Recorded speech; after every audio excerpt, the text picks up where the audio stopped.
Vacha Varam vrinidvam bhadram vo Varam Vinidram Bhadramvo Yuyam me nripanandanaha Jayam Me Nripanandanaha Sauhardhena prithag dharmas Sauhridena Pritag Dharmas Tushtoham sauhridena vaha Tushtoham Sauhridena Vaha Shri Bhagavanu Vacha Shri Bhagavanu Vacha Varam vrinidvam bhadram vo Varam Vinidram Bhadramvo Yuyam me nripanandanaha Yuyam Me Nripanandanaha Sauhardhena prithag dharmas Sauridena Pritag Dharmas Tushtoham sauhridena vaha Tushtoham Sauhridena Vaha Shri Bhagavanu Vacha Shri Bhagavanu Vacha Varam vrinidvam bhadram vo Varam Vinidram Bhadramvo Yuyam me nripanandana Yuyam Me Nripanandanaha Sauhardhena prithag dharmas Sauridena Pritag Dharmas Tushtoham sauhridena vaha Tushtoham Sauhridena Vaha Prabhu?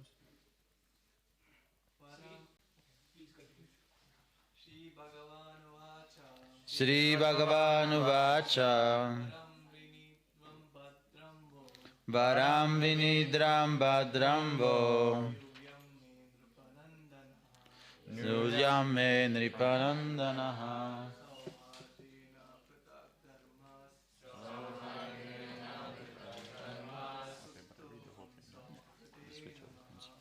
Soham Sauhridena Vaha Shri Bhagavanu Vacha Vinidam Bhadramvo Yuyam Me Nripanandanaha Sauhridena Pritag Dharmas Tushtoham Sauhridena Vaha Mataji? Shri Bhagavanu Vacha Yudam Viridram Bhadramvo Yuyam Me Nripanandanaha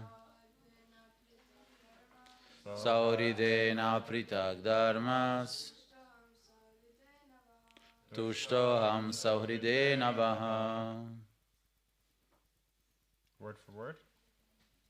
Shri Bhagavanu Vacha Shri Bhagavanu Vacha The Supreme Personality of Godhead said The Supreme Personality of Godhead said Varam Varam benediction Benediction Vrinidvam Brinidvam ask Ask Bhadram Bhadram good fortune Good fortune Vaha Vaha of you Of you Yuyam Yuyam you You Me from me From me Nripanandanaha Nripanandanaha O sons of the king Of sons of the king Sauhardhena Sauhardena by friendship By friendship Apritak Apritak non-different Non-different Dharmaha Dharmaha occupation Occupation Tushtaha Tushtaha pleased Pleased Aham Aham I Sauhridena Sauridena by friendship By friendship Vaha Vaha of you. Of you Translation. The Supreme Personality of Godhead said, My dear sons of the King, I am very much pleased by the friendly relationships among you. All of you are engaged in one occupation, devotional service. I am so pleased with your mutual friendship that I wish all of you good fortune. Now you may ask a benediction of me. Purport by His Divine Grace, A.C. Bhaktivedanta Swami Srila Prabhupada. Joy. Since the sons of King Prachina Barhishat were all united in Krishna consciousness, the Lord was very pleased with them. Each and every one of the sons of King Prachina Barhishat was an individual soul, but they were united in offering transcendental service to the Lord. The unity of the individual souls attempting to satisfy the Supreme Lord or rendering service to the Lord is real unity. In the material world, such unity is not possible. Even though people may officially unite, they all have different interests.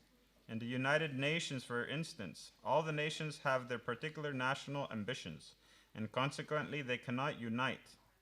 This unity between individual souls is so strong within this material world that even in a society of Krishna consciousness, members sometimes appear disunited due to their having different opinions and leaning towards material things. Actually, in Krishna consciousness, there cannot be two opinions. There is only one goal: to serve Krishna to serve Krishna to one's best ability. If there is some disagreement over service, such disagreement is to be taken as spiritual. Those who are actually engaged in the service of the Supreme Personality of Godhead cannot be disunited in any circumstance. This makes the Supreme Personality of Godhead very happy and willing to award all kinds of benedictions to his devotees. As indicated in this verse, we can see that the Lord is immediately prepared to award all benedictions to the sons of King Prachina Barishat. Srila Prabhupada ki Jai. Om Ajnanatimidandasya Jnananjana Shalakaya Chakshurunmilitam Jena Tasmai Shri Gurave Namaha. Shri Chaitanya Manobishtam Sthapitam Yena Bhutale Swayam Rupa Kadamayam Dadati Swapadantikam.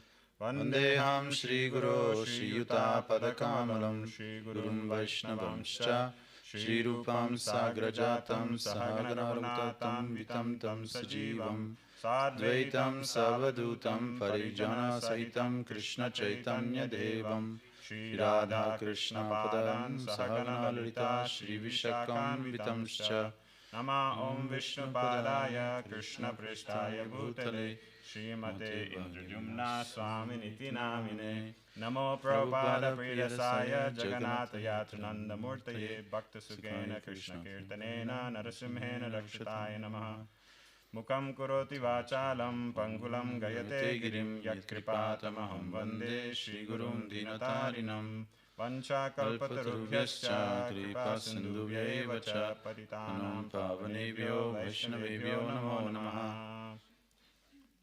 So this is day 2, our class on cooperation and friendship. Yeah?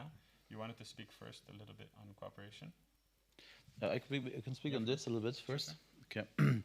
I wanted to focus a little bit on the second part of the purport, where Srila Prabhupada says that sometimes, even in the Krishna conscious society, members appear disunited due to their having differences in opinion and leaning towards material things. So this is one reason why there could be different opinions, or you could say not cooperation or conflict. And then he says that there is disagreement over service. If it's directly over service, then disagreement is to be taken as spiritual. So I wanted to focus a little bit on this, because Srila Prabhupada, one time in one purport I read, he was saying that even different acharyas have different opinions. So it was very interesting when I read it for the first time, that different acharyas on the same topic, they will have a different opinion. Some acharya will emphasize a certain aspect or a certain type of approaching the Lord. And then Srila Prabhupada said that this type of disagreement is not really disagreement in a material sense, is transcendental, and they can coexist. These different opinions can coexist and don't mutually exclude each other, ultimately. So I think this is a very interesting aspect, that if you are quarreling with somebody about, what color you should dress the deity, or what type of service should be done, or what kind of recipe you should cook, or there's all kinds of different disagreements that can be there. If they are in the service of Krishna, if the ultimate goal is to actually please the Lord, then actually this disagreement is considered to be transcendental or spiritual, not material disagreement. So this is already, you could say, can take the edge of many things. So you should not take your idea of how the Lord should be worshipped too seriously, in the sense that you should also, whatever the other person is trying to, do, has equal value. So there's no reason to, maybe escalate based on that. Or you could also say you can focus on the point that Srila Prabhupada is making, that ultimately the common ground is the unity, is that we want to please the Lord. So because that's the common ground, there should be no really a reason to, escalate in service. But there are different examples in the spiritual world, especially in Vrindavan, where you will see different devotees like the Gopas and Gopis, or even among the Gopis, there seems to be disharmony. So if you look at it with a material lens, it's like, what's the difference between the spiritual world and the material world? Because there are certain groups of Gopis who serve Krishna this way. Some Gopis follow what's her name? Chandravali. Others follow Radharani. So all of this seems to be like a lot of drama and disunity and disharmony and conflict. But their commonality is there. The unity is always there, is to please the Lord. And Srila Prabhupada emphasizes a lot in different letters, in purports, in many books. He took this, you could say, motto, unity in diversity. He mentioned it many times, that we have fundamental unity, and still there is room for diversity.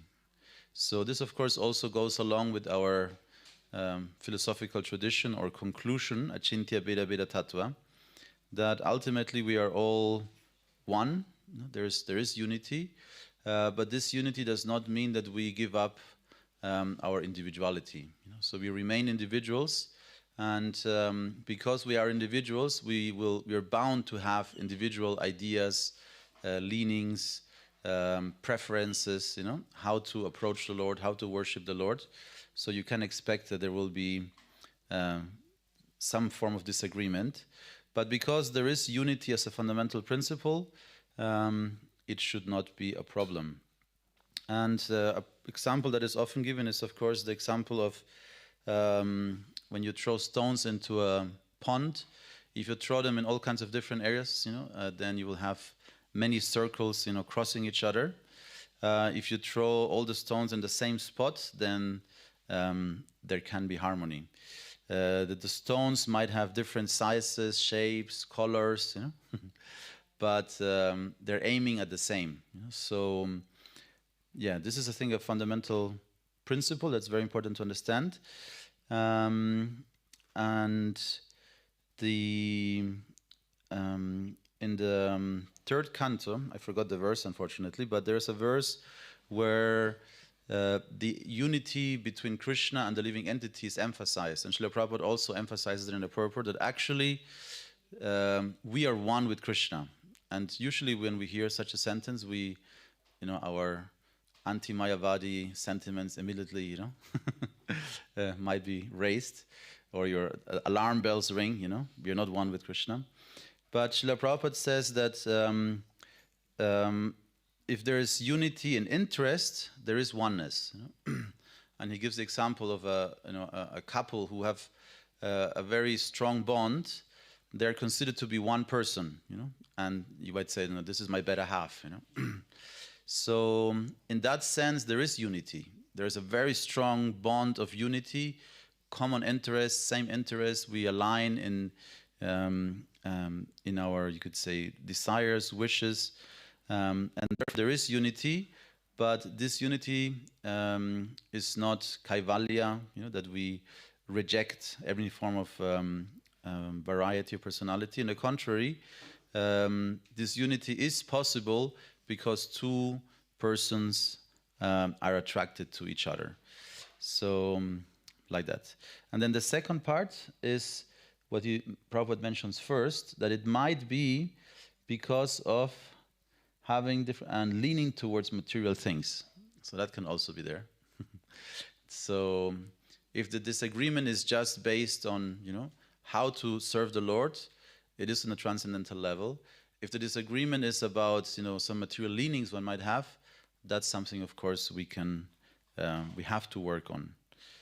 So yes, I just wanted to point this out. And today we want to make it a little bit shorter lecture and have more time for questions and answers. So maybe you want to add something, and then we can open the floor for questions and answers. Just on the last thing you said on material thing that the argument or the disagreement might be based on. Something material is also our ego, right? So you might be arguing, and you're arguing about something spiritual, right? What color to dress the deities, but actually what's behind it is I'm right, you're wrong, and don't tell me what to do. Right? So that's not a spiritual discussion anymore. It's about who's going to back down and accept the, okay, I'm wrong. So the argument can get very serious, and then, friendships break and like that. So if you're actually going to think about, is this a spiritual argument or spiritual discussion or disagreement, you have to make sure that your ego is not in the way. That you're actually trying to understand, and you're trying to explain something in the right way through the guidance of Shastra, Guru, Sadhu. Yeah? So you can keep that in mind. Not that just because we're talking about something spiritual, naturally that it's all okay.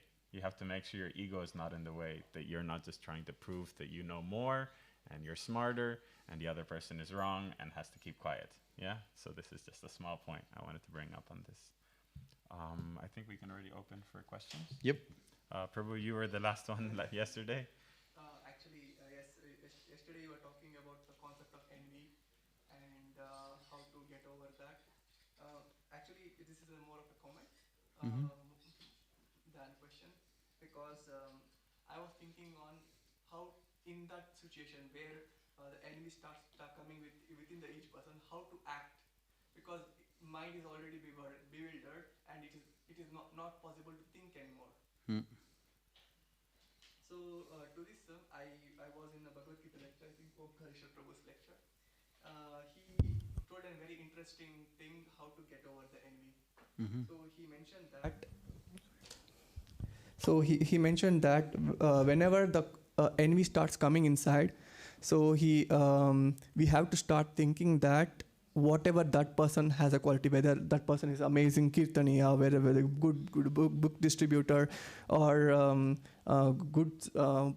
very good in seva, we have to start thinking that whatever that person has achieved so far is because of Krishna's mercy, and whatever I or ourselves has achieved so far is also because of Krishna's mercy.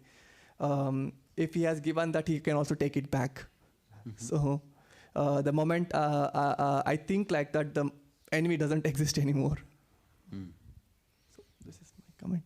Okay, nice. So I want to add one point. Yeah, you are right. I just one more sentence in this regard. So when we are envying because of somebody's qualities, somebody has nice qualities as nice kirtaniya, nice cook, or some special skills.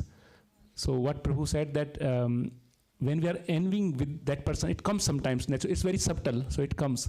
So when we are envying, we should think that this quality is given by Krishna. Krishna has given this quality to this person. If I'm envying him, that means I'm envying Krishna. It's direct envy to Krishna, because Krishna has given the quality to him, and I'm envying him, that means I'm envying Krishna. And we don't want to envy Krishna. So this is the essence of this. Then we can somehow avoid the envy. Thank you. Into that, envy is gone. Yes. Nice comment. Yes. Thank you. Thank you very much, Prabhu. I have also one point regarding cooperation, because I work in the corporate sector, and in the corporate means cooperation. That the word corporate comes from cooperation. So in the corporate world also we do cooperation, and we want to achieve big results, we want to progress, we want to multiply our income, our revenue, and people do also cooperation in the corporate sector. But the cooperation which is based in the corporate sector, this is actually driven. The driving force is the self-interest, that we want to earn more money, we want to get promotion.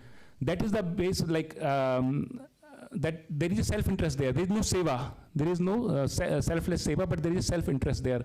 But the cooperation which we are talking, which Prabhuji is mentioning here and which we are discussing here, this cooperation is not coming out of any motives. In the mundane work, it is coming out of the self-interest and motives, but here the cooperation is coming out of the bliss, natural bliss. Because there is one example, a small example of Gop Kumar in the Bhagavatamrit. Gop Kumar is going to different planetary systems, and finally he reached to Golok Vrindavan. And in the Golok Vrindavan, he saw that all the Brajvasis are serving Krishna so nicely, and they are so pleasing, and they are just their main aim. That Prabhuji said that there are different groups, of course, to create a variegatedness, but the final aim to serve Krishna. And when Gopkumar saw it, that the cooperation is coming out of the bliss. They have a bliss. But in the corporate world, cooperation is coming out of the selfish desires. So this is the difference between cooperation in the material world and spiritual world. So thank you very much. Yes, thank you. Hare Krishna. About envy, because envy is among the 6 enemies, and envy is considered to be the root why all these other 6 manifest. And one very practical advice I got also on envy was to, if you're envious of somebody, that's exactly the person you should serve. So there's something very practical. If for some reason you're envious, if you serve this person, it has multiple benefits. One is that you, of course, overcome your, enmity, and you put yourself in a humble position and serve that person. But also, if you have the aspiration to serve similarly, you can get the blessings of this person. If you serve somebody, you can receive similar qualities to then serve the Lord. So yes, serving, if you're envious, just bite yourself, and overcome this envy by just serving that person. I've done it a few times, and it's very healing. Yes. Also on envy, just more in a practical, like you said. Appreciating someone's qualities. You see someone has a good quality, so then by practicing this, not only waiting until envy arises, but you see someone, and the first thing you should look for is good qualities. You should look, what does this person have that's nice? And it can be so material, something that the person has, or his qualities, the way he acts, the way he behaves.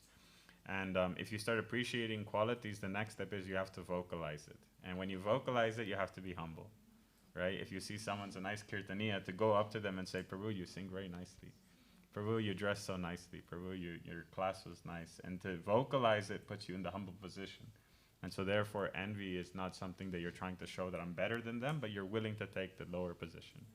And yesterday you were asking the question about if someone else is envy towards you, right? If someone else is envy towards you and you feel it, they're talking about you, they're behind your back, or they're...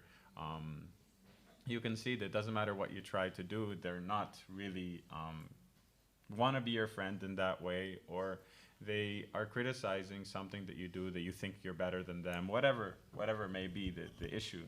And an easy fix for that is the same thing. You go to them and you vocalize your appreciation for something that they have. It breaks down that wall that they're trying to compete with you, and you're taking the lower position. Like yesterday we talked about with Arjuna and Krishna, he took the lower position, he vocalized it. He said, I want to be your disciple, you please instruct me. And from then on, it was very easy for Krishna to very clearly tell everything to Arjuna. Right? So if you have someone, I'm not saying that person is like Krishna and will instruct you, but if you find someone being very envious towards you also, and you feel that it's not a nice relationship, and there's some hatred or there's some envy or something, by vocalizing some appreciation, you immediately break down that wall. And I felt it really strongly. I had a friend, and he was so outspoken, and he would glorify you, he would talk to you, he would appreciate anything and everything you did.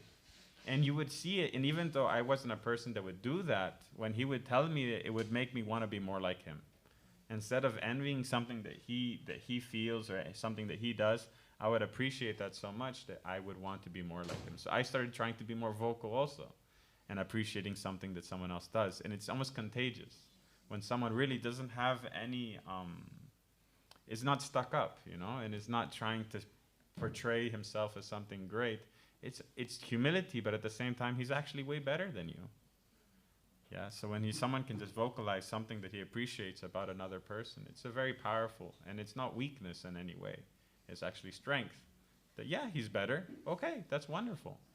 But I'm happy with who I am. Make sense? Yeah, so this is also a very easy way to deal with envy both ways. If someone's envy is towards you, you vocalize it. Break down that wall that you feel that there's some uneasiness. Simply by putting yourself in the junior position and glorifying them. You'll see it immediately heals the relationship. It starts making it flow a little bit easier. And if you're envious towards someone else, you vocalize your appreciation. See something in that person that you want to have as well, not instead of. And in that way, the relationship can flow more easily as well. Yeah? Any other questions also? No? Did that answer your question probably from yesterday? Yeah? Okay, good. Okay, on cooperation, I was thinking also we can continue on this point, that when we want to cooperate with people, we're talking about having a common goal. Yeah, we want to have a common goal and work towards that common goal together. But like we heard, there can be disagreements. There can be problems that arise. But we cannot let these problems fester. Yeah, we have material things. We're talking about if there's material things, problems will arise. But what to do when those problems arise?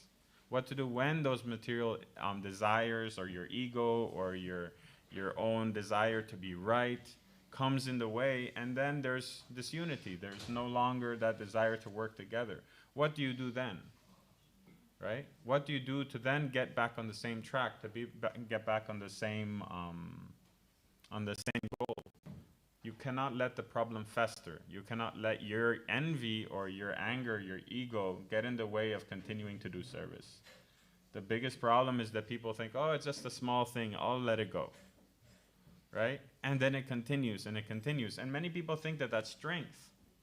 You know, that, oh, you know, he did something wrong to me, but it's okay, I won't say anything. That's not strength. That's your inability to vocalize something and to work out a problem. That's your cowardice that you don't want to talk about it. Yeah, if someone does something wrong to you, it doesn't have to be a fight. You just go and you talk and you explain and you clarify the air, you clear it. But otherwise, what will happen? Next time something happens, you'll bring it up. So you didn't let it go. You didn't put it away. You didn't think that, oh, you know, it doesn't matter. No, you're keeping it so you have more ammo next time you want to get on his case. So you remember you did this to me? Remember you said that to me? You didn't forgive him. That's not the goal, right? So keeping things inside is a huge problem that we have, not only as devotees in relationships between husband and wife, right? They're keeping things. Keeping ammo, so when the fight breaks out, then you can go for it, you know? You have a whole list, and you did this, and you didn't do this, and when you said you're going to do this, and then relationships break, because a small thing turns into a huge thing. We always have the saying that the straw that broke the camel's back, right?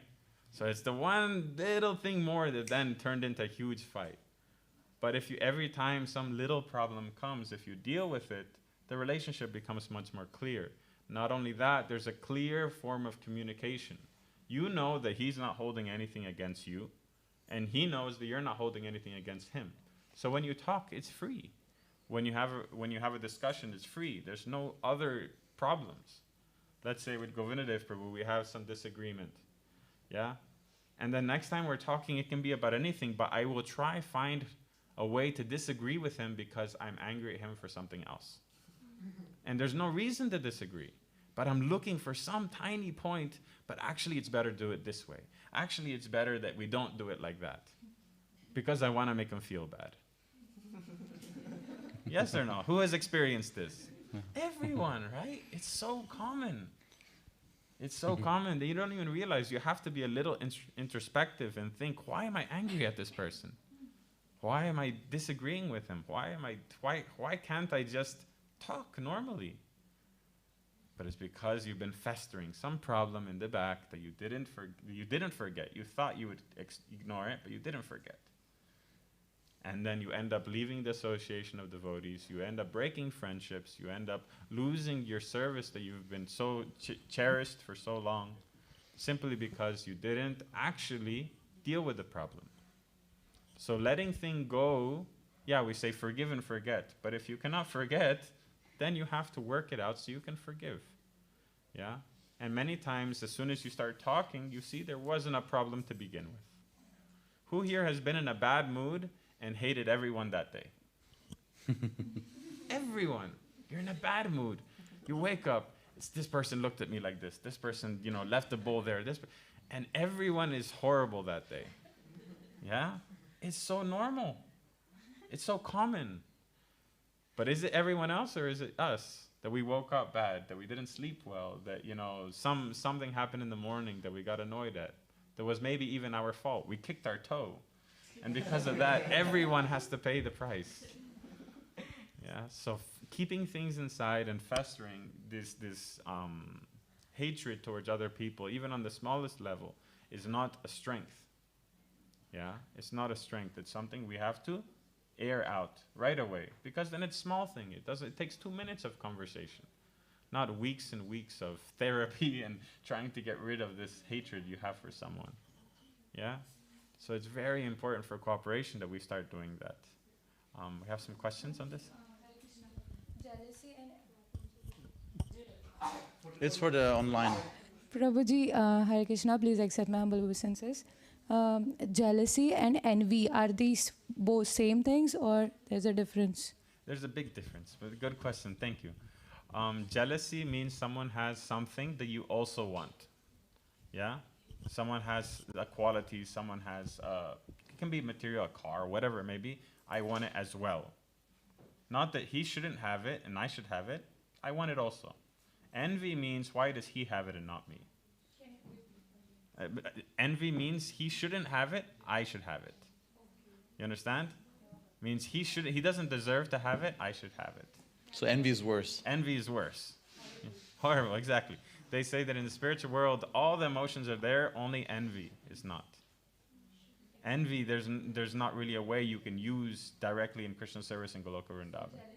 Jealousy is there. Jealousy is there. So much jealousy is there. There's so much there, right? Everybody wants Krishna at the same time, right? Why did Krishna have to go to the fields? Yasodamata's thinking she should be with me all day. He should be with me all day. So jealousy can be used in the service of Yes. Krishna and this material world? Yes. For this devotee is doing so nice service, I wish I could also do that. This devotee is distributing so many books. How can I also learn and distribute more books? Right? Of course, it's not a detrimental form of jealousy, where it's something that you don't want. It's spiritual things. This person can sit for 2 hours and chant his rounds without falling asleep. How? Right? I wish I could also do that. And then what do you do when you feel that emotion? You associate with that person. Right? But that's jealousy, not envy. Envy would be that person sitting for 2 hours. There must be something wrong with him. Right? There must be something wrong with him. Either, that it's probably because he doesn't do any seva, that's why he can sit and he's not tired. Yeah, he's a space case, he's lazy, and that's why he can sit and chant. I'm better because I'm doing so much seva. I'm tired and I can't chant sitting down, but look how much seva I'm doing. Right? This is envy.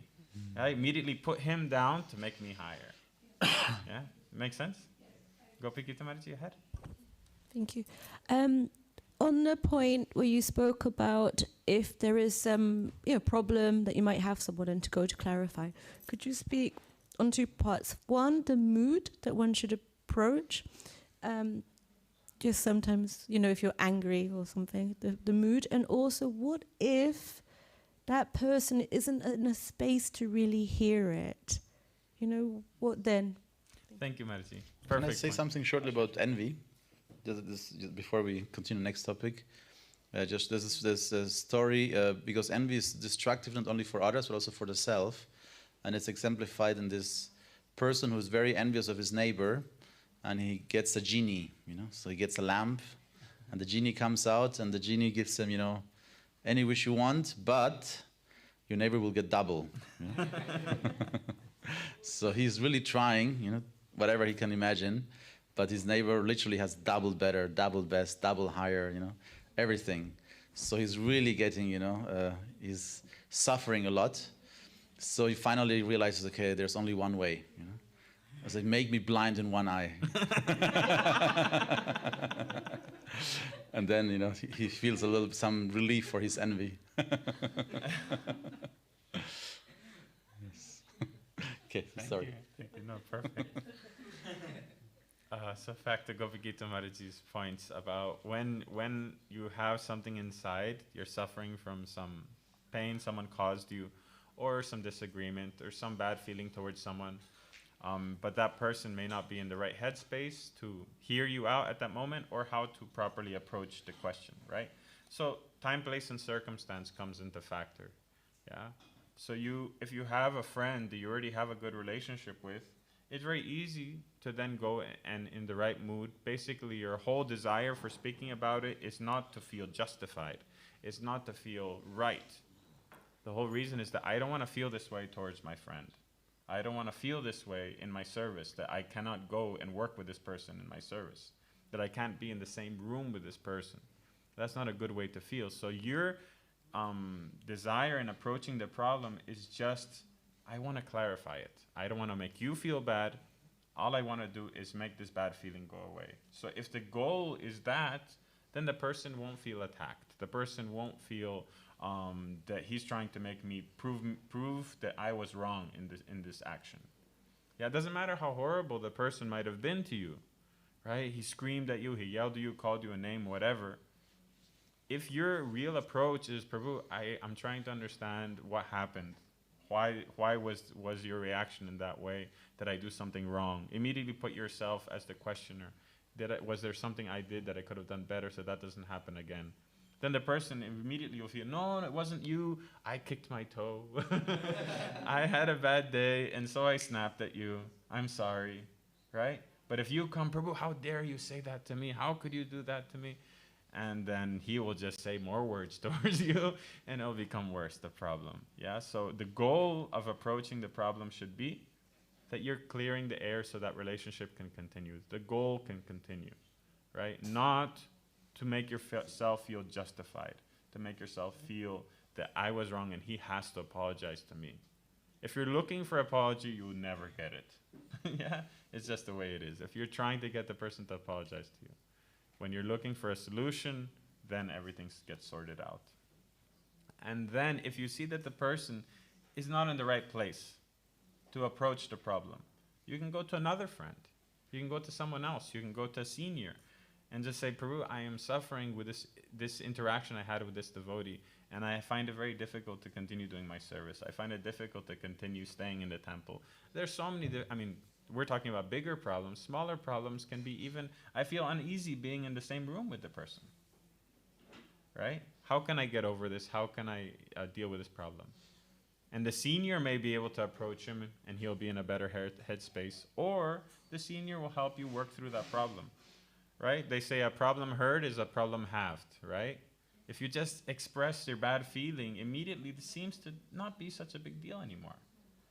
If you just someone can just genuinely hear you out and hear what you're going through, it feels like, okay. Because it's not just in my mind growing into this huge problem. Yeah, so if you feel that the person is not in the right place, go to someone else, some other friend. And that's why in a temple or in a community, you can't have just one person that you like and everyone else you hate and you don't want to talk to. We shouldn't have bad feeling with anyone. Yeah, you may not be best buddies, but you shouldn't have a problem doing service with everyone. You shouldn't have a problem serving everyone. Yeah, it's like, I'll serve prasadam to everyone, but could you serve this guy? I can't deal with him. that doesn't work. Yeah, so in that way, you'll have so many different people you can go to when there's a problem. There's so many different people who you could approach with anything you need. Otherwise, that person went on vacation, and this month is going to be very bad because I have no one that I want to talk to. Yeah, it's a difficult situation. Yeah, anything on this point you want to add? There is the says when a cook you should give feedback not the same day but a week later. So sometimes you might have to wait a little bit.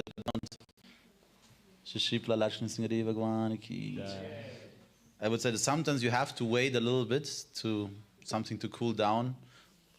But yeah, with a cook, it says you should not immediately. It's the same day you tell him, it's really bad. He can accept it.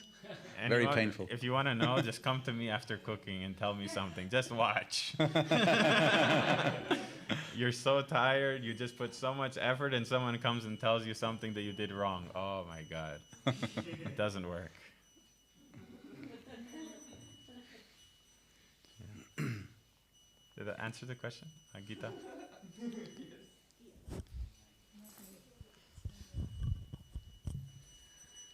Sometimes in like close friendships, both people might struggle at the moment, but I personally believe that we should strive towards some kind of selflessness in friendship, that even though I'm struggling, but they're also struggling, and sometimes friendship means that I put my own ego aside for the moment and take that out and just to be there for them. So how could we develop this? Well, that's a true friend, you know. That's everybody understood the question?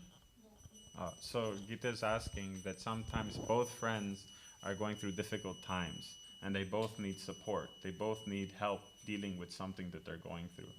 But one of the friends is going to have to put his problems aside or her problems aside to be there for the other friend at the moment. But how to develop that strength, is that the right word? Strength to be able to do that, to be able to just be there for someone else even though you need something at that time. Right? So that comes when you really like someone, when you really love someone, when you really can selflessly be there for the person. Yeah, it's like the mother with a child. I mean, I see it almost every day. Varshana might be struggling with tired, something hurts. But when Pavani needs something, it's not even a question. Yeah, if I'm there, oh, could you do it? But someone has to do it. And if I wasn't there, she would do it. You understand? So that's true love. Right? So if you really love your friend, it doesn't become difficult. But if you feel that it is difficult, then that means that I want to develop that relationship more with this person. So it's not even an issue. And by you actually giving yourself and serving that person, you'll see that that person will start doing that for you as well. But yeah, a lot of times you have, you're struggling with something and you need help. But you need to be there for the other person, I'm sick, but Varshana is also sick. Well, who's going to make dinner for Pavani? So one of us is kind of, not rock, paper, scissors, but then I'm like, okay, by me making dinner for Pavani, I'm serving Varshana as well. So I'll show my love for Varshana by how I serve Pavani at this time when I'm struggling. So I'm two birds with one stone, And it feels really nice if you really feel it in that way. Not like, okay, tick, I'm going to write this down. For next time there's a fight, remember Varshana when you were sick and I had to make dinner for Pavani? And no. Yeah, so if you really love someone, it becomes something that you want to do. You almost look for that opportunity to prove your love for someone. But that's real friendship. And it's rare. It's something that we have to strive to develop. But at the same time, if you have more than one person, then someone else will be there for you at that time. Yeah, so having deep relationships with more people is something very good. Of course, it may not be possible for everyone. We may not have that many people, like-minded people around. But there's no reason why not. Sometimes we feel insecure about opening up to more people. And so therefore, it's difficult. It's difficult. Did that answer the question? Anything on this? There is this... Is it with the Musketeers? Is it 3 or 4? 3. 3. Oh, 4 with D'Artagnan. And they have their motto is all for one and one for all. And I had the luck when I was brahmachari. We were at one point 15, 20 brahmacharis in Berlin Temple. And when I look back, I always I'm amazed that we had this, you could say, camaraderie, brotherhood, that in a group of 20 people, always somebody's struggling, or more than one. But if the group is for that person, when the person is weak or having, struggling, this is a very powerful dynamic. You always know you're not alone. You have not just, and I would say also in a relationship, when you're two, ideally you're two, but you also have a community around you, and friends, and if there's brotherhood and community, then you're never really alone. I think that's very valuable. It was very many years we had a very powerful, I think 8 years, we had a very powerful dynamic because we could rely on the group. Yes. On this also, it's like you said, there's a group of people who are also close. I mean, you've probably all seen either a marriage or a friendship or a devotee who everything looks fine, everything looks good, and then all of a sudden there's separation. All of a sudden that person leaves the temple, and you're like, what went wrong? Right? That's because he wasn't actually close, or they weren't close to the bigger group of people. Right? The couple wasn't close to the bigger group of people. So they were showing outwardly that, oh, everything is fine, you know, we're the ideal couple, look at my Instagram, all the pictures and blah, blah. And nowadays it's so common because everybody puts up this fake wall of who they are, right? But how many friends that they had that would help them when there are actually problems and knew that they even had problems? There's so few. So we were talking about this yesterday, about not putting this fake you in front, but actually revealing your mind in confidence with devotees and trying to open yourself up to more people so we become able to open ourselves up to Krishna and letting Krishna actually get into our life and actually fix it. There's that saying, you know, what's that?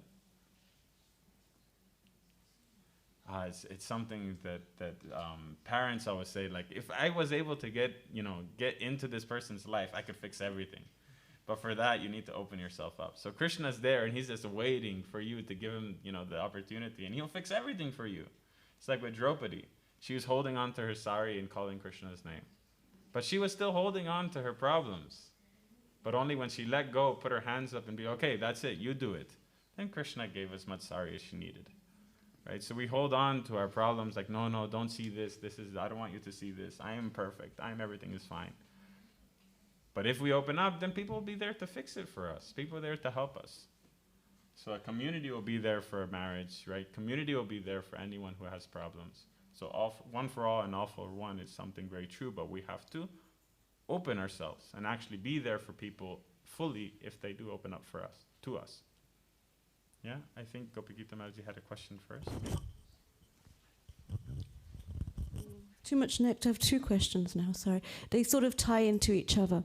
What if you end up in a situation where it's actually ideal that you have to group, what do you call it? Camaraderie? Like this? Camaraderie, brotherhood. Yep, that it works.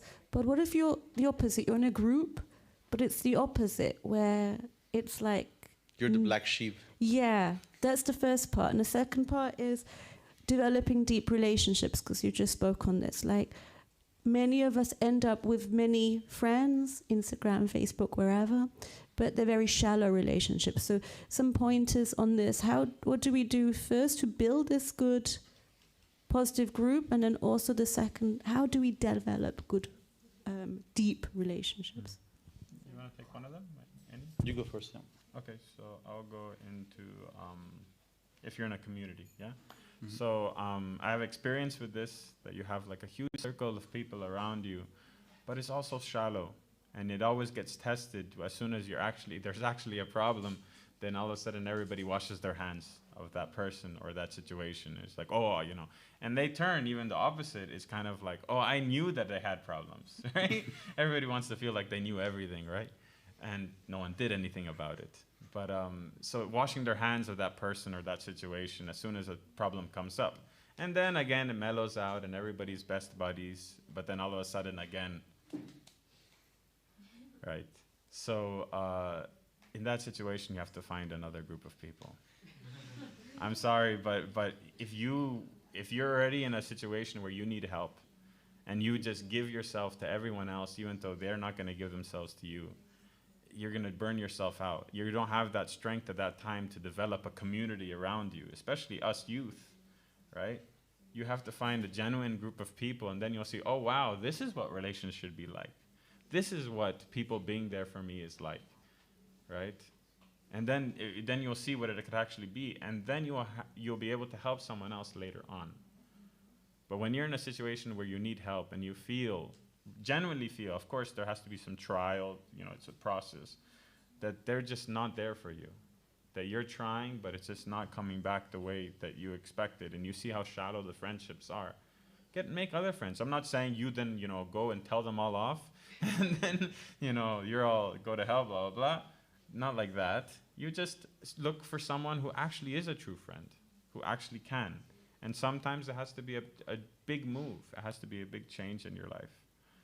But that, unfortunately, you know, sometimes in this world we give, and never get anything back, right? Without just being the martyr and saying, oh, I give to everyone, no one else gives to me. But genuinely, you know, you talk to people, you express yourself, but it's just not happening. You feel the shallowness in the friendship, and you always can see it. It's very, very, very easy to see. But it becomes so much clearer when you find a true friend, and you're like, oh, wow, right? My brother was telling me recently, he said, like, almost first time in his life, he has people around him, like a huge group of people where he can really just be himself. And he said, like, he never knew a relationship could be like this, right? And he's putting up a certain facade about yourself for so many years, then all of a sudden when you're actually yourself, then you see people still accept you, and it's like a shock almost. Yeah, so then you start understanding what relationships are. So if you have friends, if you have people in your life that are those kind of friends, and you can really compare yourself like properly and see what true relationships are, then it's not that you have to kick everyone else out. You just know, to this person, I am this much. And I will try make that deeper, but if it doesn't work, you know, it's not gonna hurt me. Yeah? You give a wonderful gift to the person, and your next birthday, they give you an Amazon gift card for $10, right? This is a superficial example, right? But it's kind of like, he didn't put any thought into that gift he's giving me. He didn't put any effort into what he's giving me, and I made him a beautiful card and everything. So then maybe next year you won't be so enthusiastic to do it, or you'll try again. You'll try some other way. Maybe gifts aren't the way. Maybe gifts aren't their love language. Maybe there's something else. Yeah. But when you're genuinely in a bad circle of people, yeah, it's find another. You want to take the other point? The other point was about when you are like the black sheep in a group, or what's that? Well, as I think when if you're in such a situation, I have a little bit of an experience of this, to the feeling of not belonging, because when I was in South America, I was German, and in Germany I'm Peruvian. And I'm half German, half Peruvian, so, you know, where do I belong, you know? So I think it's important to, or like very powerful to know what value you have. And I had recently one experience with one devotee who had this sensation that he was, you know, singled out, always corrected more than everybody else, and obviously this person had many good qualities also, but for some reason he has like they didn't fit, you know, there was not the same mood, same interest maybe. So I tried to give this person as much as possible, you know, some space where he could develop talents, and then not too long after that it became obvious actually, oh, this person actually has talents, you know. He's not just what do you call it, Bhakta Burfi, you know, or Bhakta Joe, you know, who's always making mistakes only. So if you see somebody who's in such a situation, I think you can try to give him the space to show they have talents. And also I think to give the benefit of the doubt, you know. Sometimes you're very fast in judging, you know, who is who or what they can or cannot do. If somebody's very young, you think, you know, you're very young, you probably cannot give a lecture, you probably have no idea about the philosophy, and, you know. But then you ask them to give a lecture, and you're like, oh, actually, wow. You know? So I think give the benefit of the doubt, not to give people the chance to actually show what they can, is very valuable. I had this experience with Kripa Sindhu Prabhu. When he joined many years ago, he was already initiated, and he was already wearing a Brahmin thread. It's a little bit private, but it's a very interesting story. I'll tell it.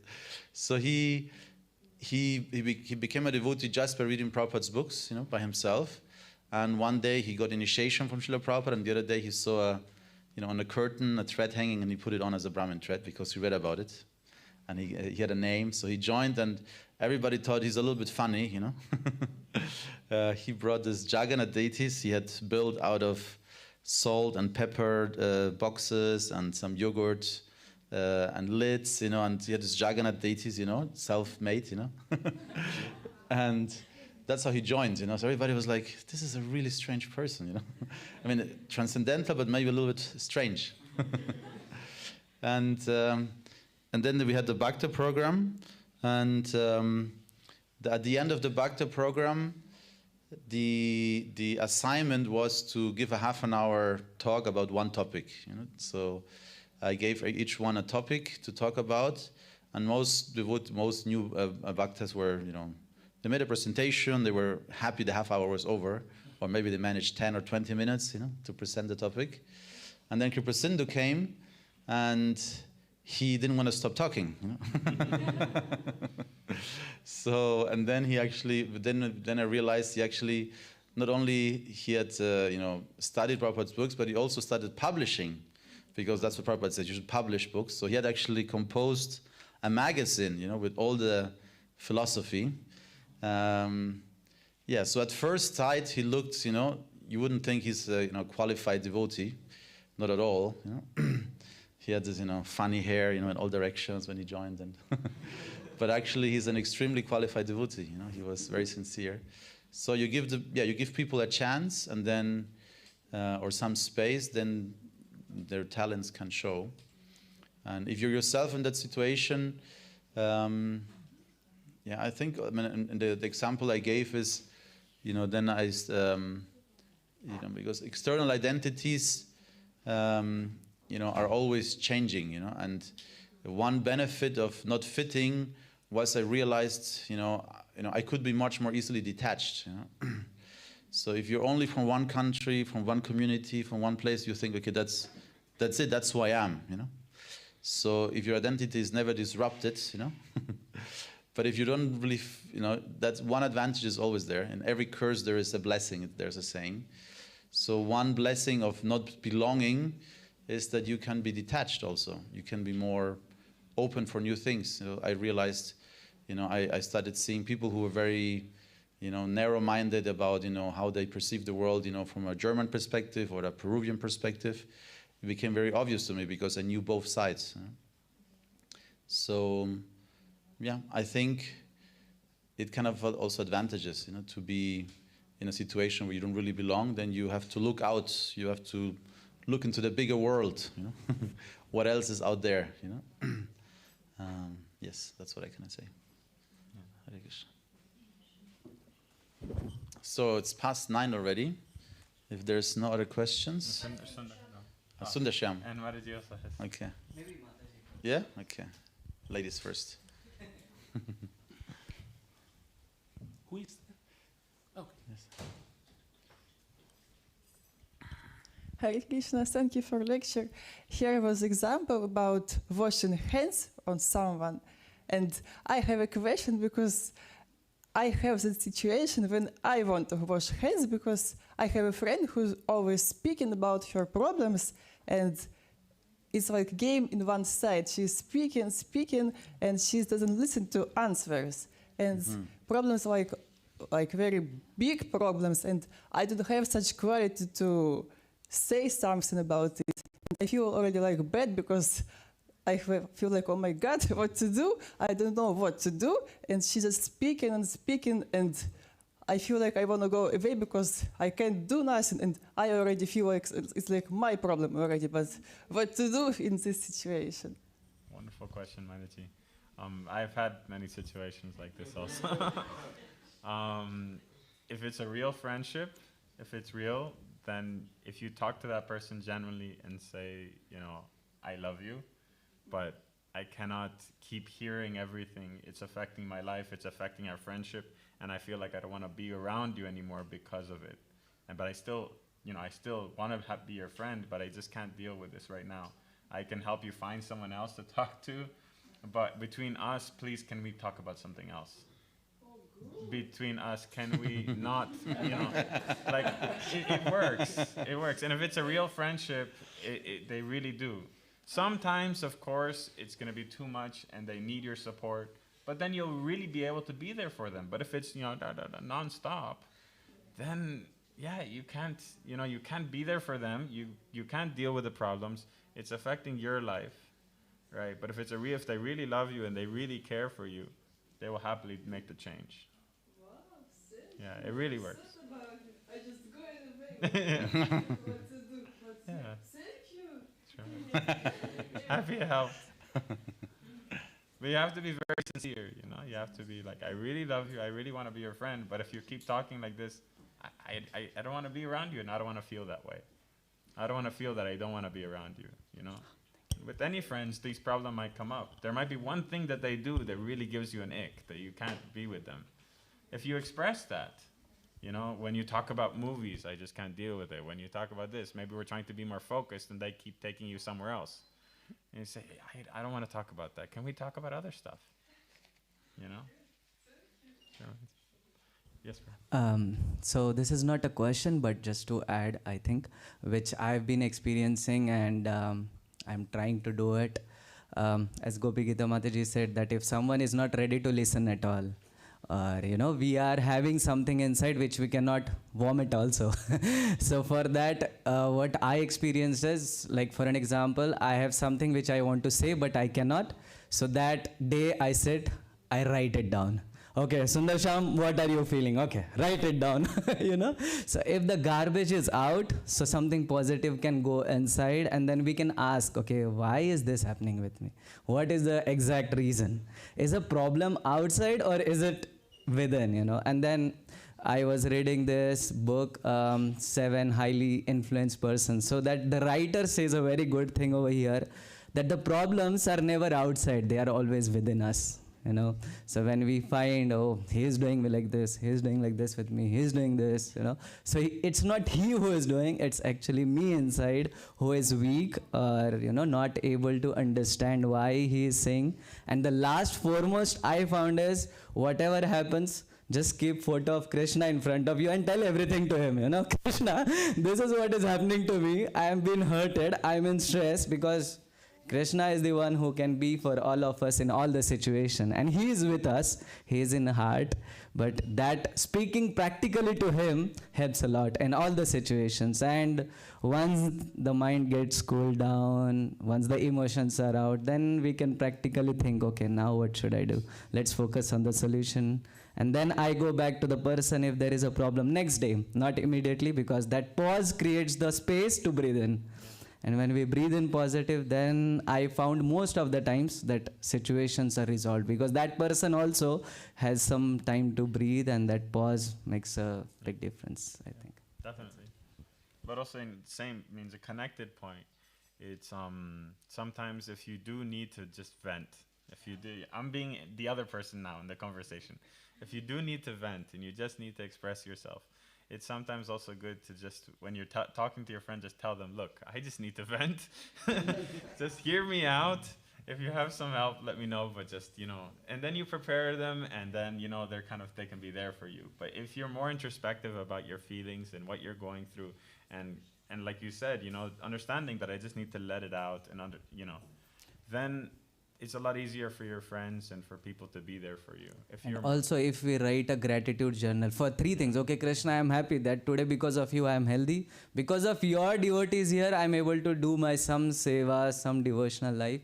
If we write these things, then it would be that if we have some problems with devotees, also those get down. And then it is also said that a wealthy person is not only the one who has lot of money, big cars, but also how many people he has to hear him when he is not in the right situation. So as you said, there should be few ears to hear us also, and we can give our ears to someone who can tell us without judging, without coming to any conclusion. Just hear to us, just let me vomit. You just hear. Yeah. Don't tell me anything. Don't give me philosophy like that. So that makes the relationships best, I think, at times. Yes, definitely. Hare Krishna. Anything else? One last.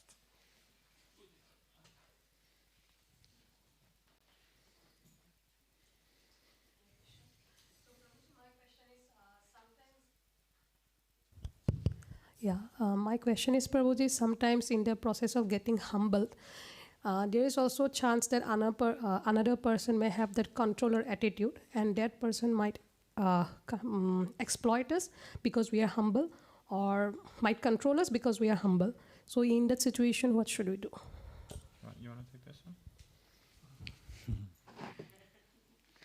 one? There is this saying that one should be a sheep at home and a lion outside in the world.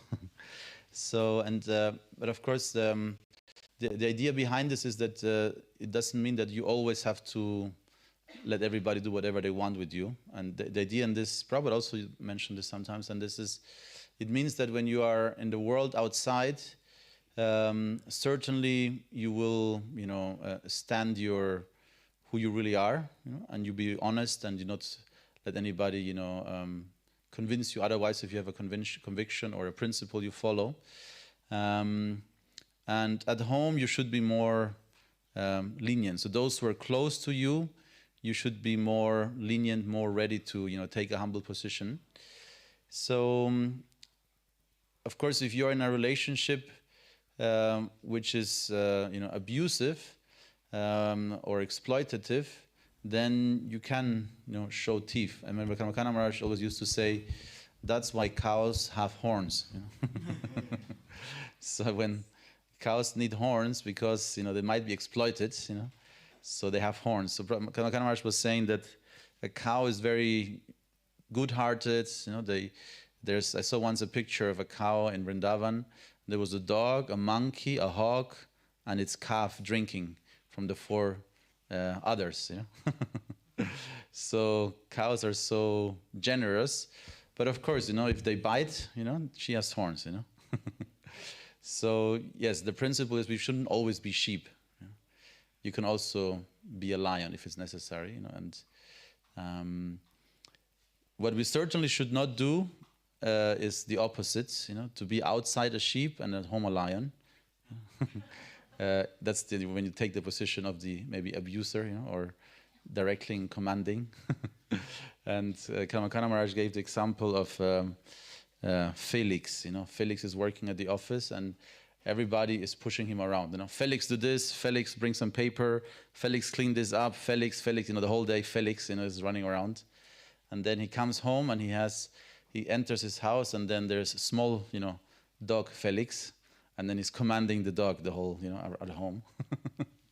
Then he can let this frustration out on the poor dog, Then he can command Felix sit, Felix this, So that's not the idea. We should be able to have a very meek and soft relationship with close people, which doesn't mean outside in the world we should be also like that. On the contrary, in the world outside we should be strong, and if somebody wants to contradict our principles or our convictions, we should not be like, oh yes, I'm not a Hare Krishna, no, they're really bad people, whatever. But you should be honest and direct, and it takes courage, but I think, it's important. It's okay? Okay. Grantaraj Srimad Bhagavatam ki jai. Simhachalam Dham ki jai. Simha Mela ki jai. Simha Sena ki jai. Hare Krishna.